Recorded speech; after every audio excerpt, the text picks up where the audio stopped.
February 2019. Fun textbook reading time. Elizabeth. After returning home from Ashland's house, guilt rushed over me from putting Bluey in Mango's cage for most of the time, so I decided to make it up to him. I hope he forgives me after this.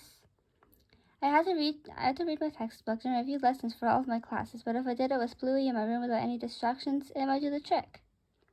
I gathered up all my stuff, a computer with notes, a history textbook, and songs to practice. I headed upstairs with Bluey on my shoulder. What I asked in return is for him to not poop on me. To spice it up, I even had Angry Bird toys that he could play with or talk to. First up was history. The American Revolution was fought between, I began, as Blue looked at me, cocking his head to one side. Saying I was still in my childish mindset was true, and after I finished the first page holding Maggie, a blue Angry Bird toy, in my hand, pretending she read it, I switched to Evelyn, Maggie's sister. However, Bluey bit me extremely hard until I switched to Maggie. What's so special about her? I asked him. He bit me. Bad Bluey, he responded. He remembered I always said that to him after he bit Mango, but I wasn't going to say it then. What's so special about her? I asked again.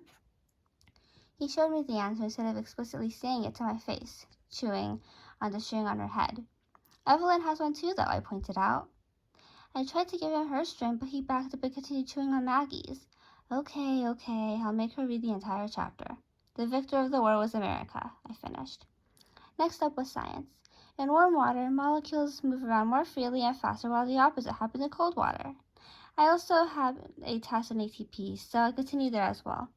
In math, I learned about how a negative times a negative equaled a positive number, but a negative times a positive equaled a negative number. The same rule applied with division.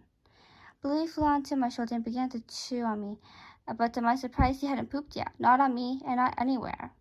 For English class, I needed to read Chapter 3 of To Kill a Mockingbird. Catching Walter Cunningham in the schoolyard gave me, I began, and ended with, Atticus was right. Lastly, I needed to practice my song from musical theater.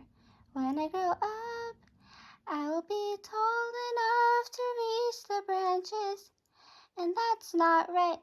Bluey's chin feathers puffed up, showing that he was content with everything, along with, hopefully, my voice. Hopefully, he forgives me now. Bluey, you know what would make my life even more complete? I asked him, not expecting him to respond. He responded? Studying Spanish with you. It's a shame they don't teach it in 7th grade. He looked at me and bobbed his head. I then knew that bobbing his head either meant yes or he was excited. Bluey. Elizabeth stared at me after we returned to Ashland's house. What is she doing? Well, I just said that, but still. She should really apologize either directly or indirectly to me after what happened. She gathered up her computer, my other friend, and a block, opening up to words. She then headed upstairs with me on her shoulder. For revenge, should I go into her computer, making her arms carry more weight? Angel. No, she has a condition and even shouldn't be carrying you so much. A little goes a long way. Besides, it didn't enough that she's letting you stand on her shoulder.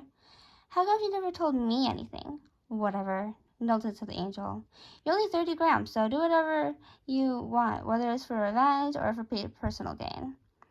Yeah, I'm not going to listen to the devil. The angel has a point, since not everyone tells everything to someone. I usually pooped when I felt like it, but if I truly wanted that apology from her, I should just hold it in. No need for the devil, who doesn't have a heart. I saw birds who looked like me, but when I let my curiosity run free and touched them all slightly, I was relieved. They were fake birds. They weren't there to take away their attention. Their strings were pretty fun to play with, though. Which one is my favorite? The American Revolution was fought between, she began as I looked at her. She held the bird I liked the most while reading for a few minutes, but then changed it to another bird. They looked similar, but were still different in my book. The other one had a black string, representing evil darkness. What's so special about her? She asked. I liked the previous bird she held because its sapphire-colored and glowing touch string was just what I needed to feel connected. Evelyn has one too, though. It's not blue and pretty. She tried to give me the other one with the black string, but I refused for obvious reasons. This bird's string is better. The victor of the war was America, she finished off, reading the textbook reading, which I soon learned. In warm water, molecules move around more freely and fast, while the opposite happens in cold water. She read off some of the other concepts that I couldn't grasp myself, all because I wasn't made to know anyway. But what intrigued me was her voice.